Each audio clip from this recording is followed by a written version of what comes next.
Wayo ni hanyar kawo duka ta balalace hanyar kawo duka 'yan adaidaita hanyar kawo ba su so siyo binta hanyar kawo. Assalamu alaikum me mai? Da Allah yanzu Aisha za ta zo ka zuba mata manja kwalba biyu sai ka hada da man gyada kwalba biyu. Da Allah ka sa mata leda mai kyau saboda ka san yaran da kiriniya yayi su fasa. Yawwa ta gode. Assalamu alaikum. Amma salam ya garin ne. Kwana biyu. Wallahi alhamdulillah. Ai yanzu ka guda biyu sun je sun daura tawi a motar ka sun tafi da ita. Motar tawa? Motar ka bakin. Anya ko mota ta ce wallahi barayi ne. Barayi ne kenan. Mota ta. Hanya ce da ta kai ta kawo ta sanya mutane na ta wayo har wasu ma ba su san zuwa kawo. Na zuwa haka kake tafa Wallahi ban gan ku ba, ina ban gan ku ba wallahi. Ya alhaji. Wallahi mota ta ce ta lalace na kira bakanike ya gyara mu. Na je na dan kwanta a wata bishiya. Wallahi shine ne wani mafarki ya dimauta ni wallahi shine yanzu zan je na duba ta wallahi. To ina ka aje motar ta? A nan titin namu na kawo mana wannan titin namu motar ta cin shaf kenan. Wannan titin namu shaf ɗin ka sun kai 100 sun lalace.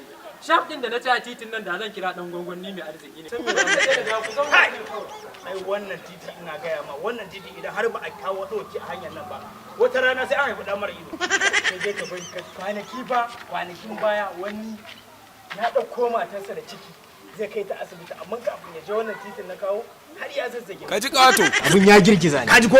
Ai abin da nake ƙara gaya maka kenan baka ganewa shi yasa mutane suka riga suka yi wannan titin lamba. Ko a jirgin sama kake kana sama aka wuce da kai a jirgi an zo a junction din nan ka san cewa ana kawo sai ka dinga jin jirgin yana wani abin nan ina gaya ma ai kawai sai da Allah ya kiyaye gaskiya titin nan ba abin da zamu ce ne sai dai kawai mu roki Allah ya ba mu shugabanni masu kirki wanda za su gyara mana amma ya zami da wannan titi taka ce ba mu da shugabanni ba mu san yaushe za a zo a gyara mana wannan titi ba wai mu me muka yi yau ni ka tambaye ni na san me muka yi ba su so siyo binta hanyar kawo shugabanni ku duba mu hanyar kawo tallafi ku to ke da na baki hakuri ya kamata ki hakura ki gora ya wannan fa abin da ciwo ta san hanyar ka wannan fa ba ta da kyau hanya ce kamar ta yara shege ciwon jiki ma ya ishi mutum ta je ta dankare a cikin mandaki sai ka ce za ta cinza fata to ai hanyar kawo kaddara ce shugabanni sun ki su duba masarautar mata ki ta duba yan cikin ta ma sun ki su duba to wannan hanya sai Allah ya amma da kin da na baki hakuri sai ki hakura ki duba girma na girma ina masu mashiya gaskiya wanda mu samu mashi tun ɗazu kuke ta famun mai kawo ga masu mai ga wannan ya to kawo kin ga ya wuce na ga tijara na ga ya gazani ya hanyar ce ba ta da kyau hanyar nan sai a hanyar nan ba ni kyau wallahi ne zai biyo da mu wani hanyar mutum wayo na rana ga zaki ni shiru ni doya da kwanda zan ce in dora shi sai da kin ya kudu wai ake ki biyo hanyar kawo kin sa abin shi ba ga ma sai ka ba shi dole tashi da kawo dole kawo Me sa gani duwa wuya mutu ya ban sani. ko ma kawo za ku ni wallahi kawo za mu ake ya ba kawo a koyan dodo ni ne dodo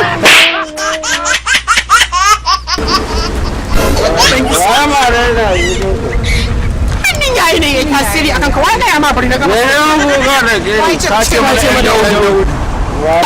da gani da rodi